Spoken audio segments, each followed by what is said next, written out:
फ़हीम नाज़रीन अस्सलाम वालेकुम, मैं हूँ इमरान वसीम।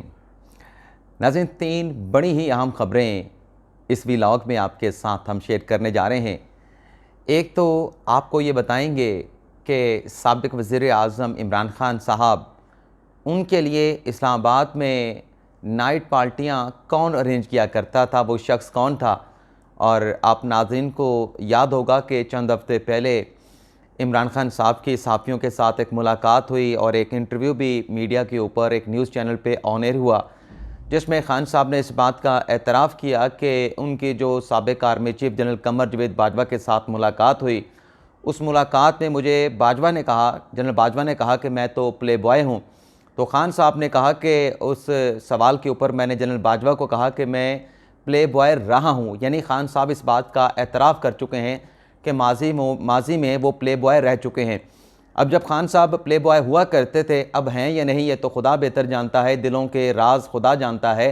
लेकिन जो ख़ान साहब ने एतराफ़ किया कि वह माजी में प्ले बॉय रह चुके हैं, तो ख़ान साहब के लिए नाइट पार्टियाँ इस्लामाबाद में शहर इक़्तिदार में कौन अरेंज करता था, एक तो ये बड़ी ख़बर आपके साथ शेयर करने जा रहे हैं।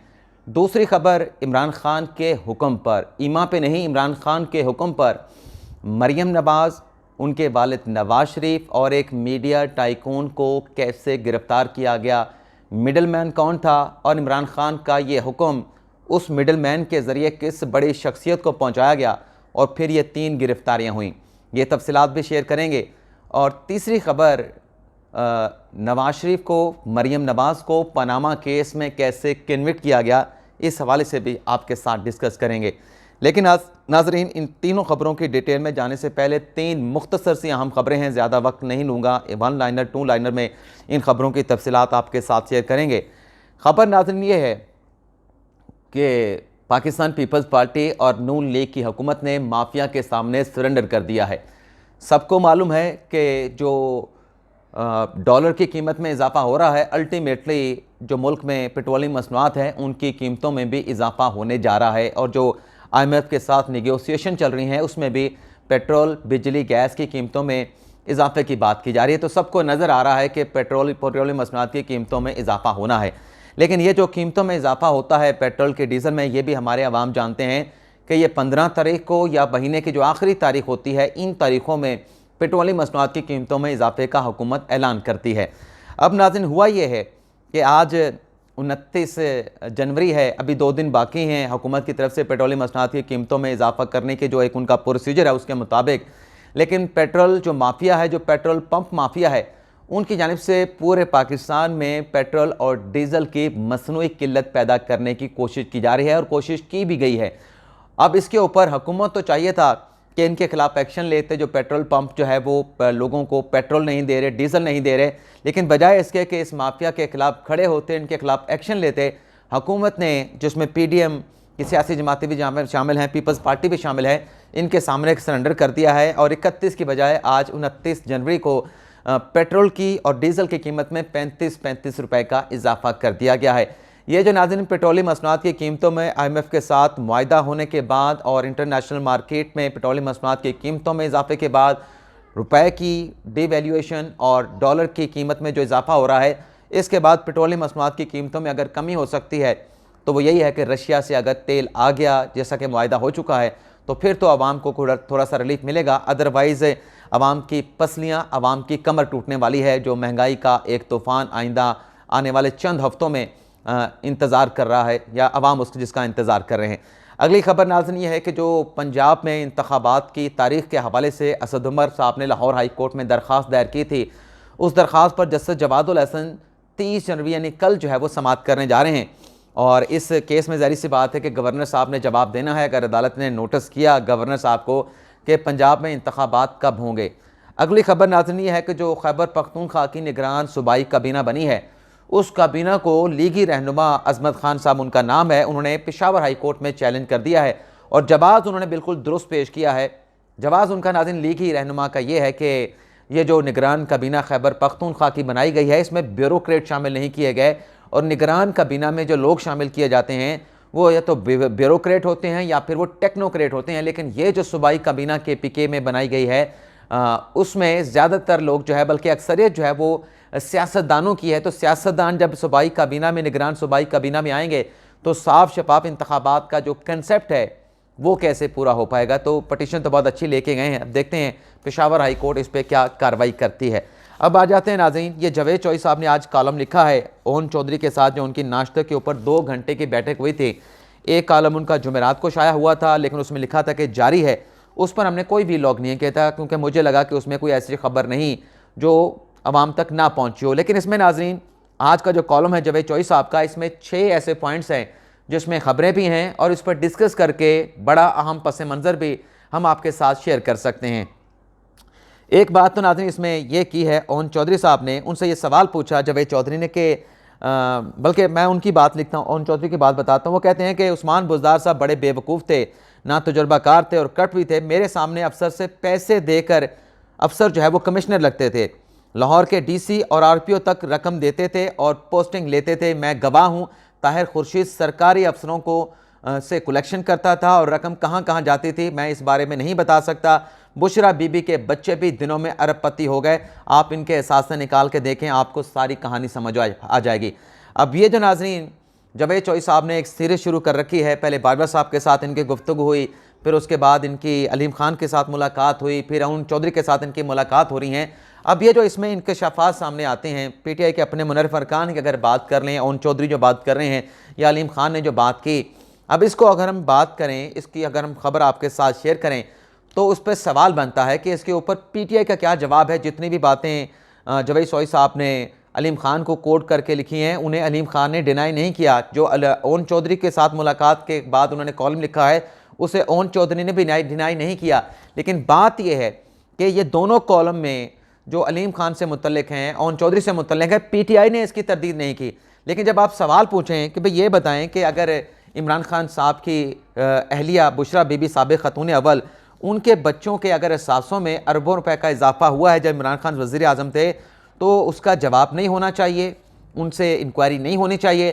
तो फिर उसका सवाल करने के ऊपर आप लिफाफा भी कहलवाते हैं, आप पटवारी भी बन जाते हैं, लेकिन आपने सवाल का जवाब नहीं देना। हालांकि इल्ज़ाम लगाने वाले आपकी अपनी पार्टी के लोग हैं, चाहे वो मुनर्रिफ हैं, लेकिन अपनी पार्टी के लोग हैं। और सबसे जो अहम बात है कि पीटीआई के लोग जो है उन इल्ज़ामात की तरदीद नहीं कर रहे, लेकिन जो लौंडे लपाड़े और जो चाहने वाले हैं वो तरदीद भी कर रहे होते हैं, और साथ साथ जो बात बताने वाला है, सवाल उठाने वाला है, उसको पटवारी भी कह देते हैं, उसको लिफाफा भी कह देते हैं। अगली बात देखें जो उसमें कॉलम में लिखी गई है, इसमें उन्होंने कहा जी मैंने पूछा ओन चौधरी से क्या एक मीडिया टाइकून की आपने इमरान खान से मुलाकात अरेंज की, तो ओन चौधरी ने इसका इतराफ़ किया, कहा कि जी हाँ मैंने किरदार अदा किया था एक मीडिया टाइकून की इमरान खान के साथ मुलाकात के लिए। इमरान खान 2014 के धरने के दौरान उनसे नाराज़ थे। मीर शकील उर रहमान की बात हो रही है।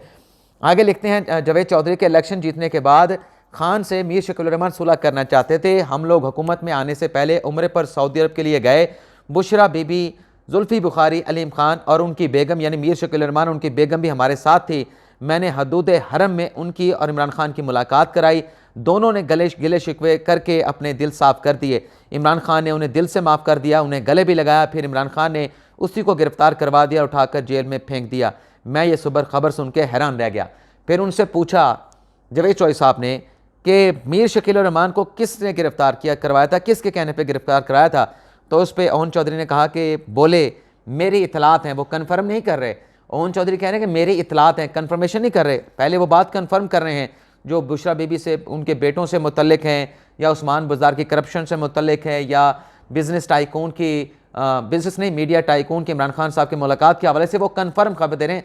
लेकिन वहाँ पर ये कह रहे हैं कि ये मेरी इतलात के मुताबिक ये गिरफ्तारी भी बुशरा बीबी की हदायत या ख्वाब पे हुई थी। अब और ये वजह क्या थी कि ये बीबी से मुतल्लिक खबरें नशर करते थे, लिहाजा उन्हें सज़ा मिली। अब आप देखें कि कहते हैं कि बुशरा बीबी घरेलू खातून हैं, रूहानी खातून हैं, दीनदार खातून हैं, उनका मीडिया के ऊपर ख़बरों में तज़किरा नहीं होना चाहिए, उनका नाम नहीं आना चाहिए। लेकिन जब बीबी ख़ुद इस तरह के काम करें, किसी को गिरफ़्तार करवाएं, अरसलान खालिद को फ़ोन करके कहें कि फ़लाँ को गद्दारी से जोड़ लें, तो क्या उनके ऊपर बात नहीं होगी। अब आ जाते हैं कि हाँ जी, आ जाते हैं कि नवाज शरीफ को कैसे गिरफ़्तार किया गया। उनसे पूछा जावेद चौधरी ने कि क्या ये सच है कि 13 जुलाई 2018 को जब नवाज शरीफ मरीम नवाज़ के साथ लाहौर एयरपोर्ट पर उतरे थे तो उन्हें आपने गिरफ्तार करवाया था। ओन चौधरी ये सवाल सुन के खामोश हो गए। मैंने दोबारा पूछा, ये बोले मैं इस पर बात नहीं करना चाहता। जावेद चौधरी लिखते हैं कि मैंने तीसरी मरतबा जोर दे के पूछा तो ये आहिस्ता आवाज़ में बोले, हाँ ये दुरुस्त है, मियाँ नवाज शरीफ और मरीम नवाज को मेरे कहने पर लाहौर एयरपोर्ट से गिरफ्तार किया गया। मैंने पूछा क्यों? आगे वो जवाब देते हैं कि बेगम कलसूम नवाज भी अलील थीं। मियाँ नवाज शरीफ मरीम नवाज के खिलाफ 6 जुलाई को अदालती फैसला भी आ चुका था, यानी एवन फील्ड का फैसला 6 जुलाई को आ चुका था। ये जावेद चौधरी ओन चौधरी को कोट करके लिख रहे हैं। और फिर आ चुका था, लिहाजा हमारा ख्याल था कि नवाज शरीफ इलेक्शन से पहले वापस नहीं आएंगे, लेकिन नवाज शरीफ ने 13 जुलाई को वतन वापसी का ऐलान कर दिया। इमरान खान घबरा गया। जो इमरान खान कहता है कि मैं घबराता नहीं हूँ, ओन चौधरी कह रहे हैं कि इमरान खान साहब घबरा गए और उन्होंने मुझे बुला के कहा कि अगर नवाज शरीफ वापस आ गया तो हम इलेक्शन हार जाएंगे, तुम उन्हें कहो ये इसे रोकें या फिर दोनों बाप बेटी को गिरफ्तार कर लें। इलेक्शन से पहले नवाज शरीफ की कोई तकरीर नहीं होनी चाहिए। मैंने इमरान खान का ये पैगाम आगे पहुंचा दिया। यानी खान साहब को डर था, खान साहब घबरा गए थे मुबैना तौर पे कि अगर नवाज शरीफ की वापसी हो गई, उन्हें कैंपेन चलाने दी गई या वापस आके वो गिरफ्तार होने की बजाय उनकी ज़मानत हो गई तो हम हार जाएंगे, नून लीग इलेक्शन जीत जाएगी। तो इस पर ओन चौधरी को बुला के इमरान खान साहब ने कहा कि उन्हें कहो कि या तो दोनों बाप बेटी को गिरफ्तार कर लें या इनको लंदन में ही रोक दें। और फिर आगे लिखते हैं, जावेद चौधरी ने उनसे पूछा, मैंने पूछा कि आपने नवाज शरीफ की गिरफ्तारी के लिए दरख्वास्त किससे की? ओन चौधरी दोबारा खामोश हो गए। मैंने अपना सवाल दोहराया कि ये आहिस्ता बोलें, ये आहिस्ता से बोले, यानी ओन चौधरी आहिस्ता से बोले कि हम किससे कह सकते थे, आप अच्छी तरह जानते हैं। मैंने जोर दे के पूछा क्या आपने जनरल फैज़ हमीद से कहा था? हंसकर बोले कि जनरल फैज़ हमीद उस वक्त इस पोजीशन में नहीं थे। मैंने पूछा फिर किससे कहा था? ये आहिस्ता आवाज़ में ओन चौधरी बोले कि मैंने जनरल बाजवा से दरख्वास्त की थी। मैंने पूछा क्या ये दरख्वास्त उनसे बराह रास्त की थी? ओन चौधरी ने फ़ौरन जवाब दिया, जावेद साहब मैं अब इस इशू पर मज़ीद एक लफ्ज़ नहीं बोलूँगा। मैंने हंस के कहा कि ओके कोई बात नहीं, मैं पूरी तफसील से अच्छी तरह से आगाह हूँ। अब आप देखें कि खान साहब कहते हैं कि मेरी कोई मदाखलत नहीं थी, मैंने किसी को गिरफ़्तार नहीं करवाया। खान साहब जनरल बाजवा के थ्रू मरीम नवाज़ को गिरफ़्तार करवा रहे हैं, नवाज शरीफ को गिरफ़्तार करवा रहे हैं और ऊपर ओन चौधरी के मुताबिक ही खान साहब की अहलिया बुशरा बीबी ने मीर शकील रहमान को गिरफ़्तार करवाया। नवाज शरीफ के खिलाफ एक और रेफरेंस उसी केस में नवाज शरीफ के ऊपर भी रेफरेंस बना जिसमें मीर शकील रहमान को गिरफ़्तार किया गया। तो क्या ये रियासत मदीना बन रही थी? क्या यह कानून की हुक्मरानी थी कि आप अपने सियासी मुखालफिन के खिलाफ ये इक़दाम उठा रहे थे और जनरल बाजवा को कह रहे थे कि इन्हें गिरफ़्तार कर लो या इन्हें लंदन रोक दो? आप तो कुछ और बातें करते हैं, कानून की हुक्मरानी, आइन की बालादस्ती की बात करते हैं। आप रियासत मदीना में कहते हैं कि नबी पाक ने आइन की और कानून की हुक्मरानी की बुनियाद रखी थी। आप मगरब की मिसालें देते हैं, आप कहते हैं कि मुल्क तरक्की वो करता है जहाँ आइन और कानून की हुक्मरानी हो, लेकिन आप तो सीधा सीधा टारगेट कर रहे थे। अब इसकी तरदीद कौन करे?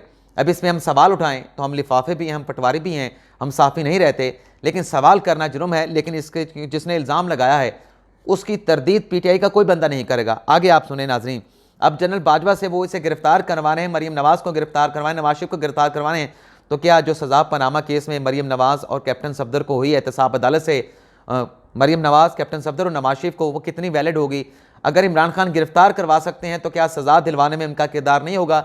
जज अरशद मलिक के स्टेटमेंट आपके सामने मौजूद है, उसे घुमाकर एक और एंगल देने की कोशिश तो की जाती है, लेकिन जो लोग अकल वाले हैं, समझबूझ वाले हैं, उन्हें पता है कि अरशद मलिक को कैसे ब्लैकमेल किया गया और एहतसाब अदालतों के चक्कर कौन लगाया करते थे।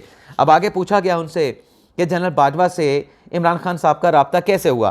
तो इस पर ओन चौधरी ने कहा कि जनरल बाजवा से 2017 में हमारा पहले रब्ता हुआ। अब आप ये देखें, ये वो वक्त था जब साबिक चीफ जस्टिस अनवर ज़हीर जमाली साहब जब दिसंबर 2016 में पनामा केस की समाअत कर रहे थे। वैसे मैं उन्हें भी इस केस में थोड़ा सा मोरद इल्ज़ाम इसलिए ठहराता हूँ कि जब ये पनामा का स्कैंडल सुप्रीम कोर्ट में इमरान खान साहब ने चैलेंज किया, उस दरख्वास्त के ऊपर कुछ एतराज़ात लगे, तो वो एतराज़ात के ऊपर जब जमात इस्लामी ने इमरान खान साहब ने चैम्बर अपीलें दायर की तो वो अपीलें समाअत में फ़िक्स कर दी गई। समाअत में होना तो ये चाहिए था, चीफ जस्टिस जब उसकी समाअत कर रहे थे तो चीफ जस्टिस ने 5 रुकनी बेंच बना के, बजाय इसके कि जो एतराज़ात आपके रजिस्ट्रार के हैं आप उस पर समाअत करें, आप उनसे पूछें कि ये एतराज़ात कैसे बिला जवाज़ हैं। चीफ साहब ने दोनों फ़रीक़ैन से पूछा, PTI ने तो हाँ में जवाब देना था कि आपको क्या एतराज़ात के ऊपर कोई एतराज़ है? उन्होंने कहा जी हाँ, हमें एतराज़ात के ऊपर हमें एतराज़ है, ये एतराज़ नहीं होने चाहिए, पनामा के खिलाफ हमारी पटिशन सुने। और फिर नवाज शरीफ के वकील से पूछा गया, उन्होंने कहा जी मुझे भी एतराज़ नहीं है। तो ये जब उन्होंने एतराज़ नहीं किया, हालांकि ये सुप्रीम कोर्ट के अपने एतराज़ात थे, ये फ़रीक़ैन से मौक़िफ़ लेने के बजाय ये कॉन्टेस्ट जो है वो सुप्रीम कोर्ट के जजेस को इमरान खान साहब के वकील से करना चाहिए था कि आप बताएं कि एतराज़ात क्यों रिमूव करें, किस बुनियाद पर रिमूव करें। लेकिन वो केस इस एंगल से चलाने की बजाय फरीक कैन से पूछकर इस दरख्वास्त को काबिल समाअत करार दिया गया। और फिर जब 15 दिन रहते थे जमाली साहब के रिटायरमेंट के, तो उन्होंने बेंच छोड़ दिया, उन्होंने अदालत छोड़ दी और चैम्बर में 15 दिन गुजारे, किसी केस की समाअत नहीं की। तो मैं समझता हूँ कि कहीं ना कहीं वो भी मुबैना तौर पर इस मामले में आते हैं कि उन्हें जो एक रोल अदा करना था बतौर चीफ जस्टिस, उन्होंने वो किरदार अदा नहीं किया। फिर इसके बाद 31 दिसंबर 2016 को साकिब निसार साहब चीफ जस्टिस बने। उसके बाद आप ये देखें फिर ये पनामा का स्कैंडल, बाकायदा एक नया 5 रुकनी बेंच बना जिसकी सरबराही आसिफ सईद खोसा कर रहे थे। और उसके बाद फिर ये केस चला और उसी दौरान जो है इमरान खान साहब का जो है वो राब्ता हुआ आर्मी चीफ, साबिक army chief general Qamar Javed Bajwa के साथ। और फिर नवाज शरीफ को पनामा की बजाय एकामा पे वो निकले, डिस्क्वालीफाई हुए, जो कि एक जवाज़ बन सकता है कि नवाज शरीफ की नाअहली बनती थी। लेकिन अगर वो आपने पैमाना सेट किया है, उस पैमाने में फिर नवाज शरीफ के बाद फिर इमरान खान भी रगड़े जाते थे। जो इमरान खान के खिलाफ मुकदमा था सुप्रीम कोर्ट में नाअहली का, हनीफ अब्बासी का, तो उस पैमाने पे इमरान खान साहब भी फिर पूरा नहीं उतरते थे। अच्छा, आगे फिर उनसे पूछा गया कि एस्टेब्लिशमेंट के साथ मुलाकातें, चलें इसको भी छोड़ देते हैं, आखिरी बात करते हैं, प्रोग्राम ज़्यादा लंबा हो रहा है। उसमें नाज़िम पूछा बाजवा साहब से, अपना अली ओन चौधरी से जावेद चौधरी साहब ने, कि आप ये बताएं कि इमरान खान साहब, मैंने पूछा कि इमरान खान पर पार्टीज़ या प्ले बॉय के इल्ज़ामात लगते हैं, ये किस हद तक बात दुरुस्त है। तो ओन चौधरी संजीदगी से बोले, मैं कभी उनकी किसी पार्टी में शरीक नहीं हुआ था, हमारा उनके साथ एहतराम का रिश्ता था, यानी इमरान खान के साथ हमारा एहतराम का रिश्ता था। ये काम अगर होता भी था तो विक्की के घर होता था, वो बेचारा फौत हो चुका है। वो मोबाइल जून कंपनी का मालिक था, खान साहब का पुराना दोस्त था। हम खान साहब को उसके घर छोड़ के वापस आ जाते थे, वहाँ उसके बाद क्या होता था ये अल्लाह और इमरान खान का मामला है।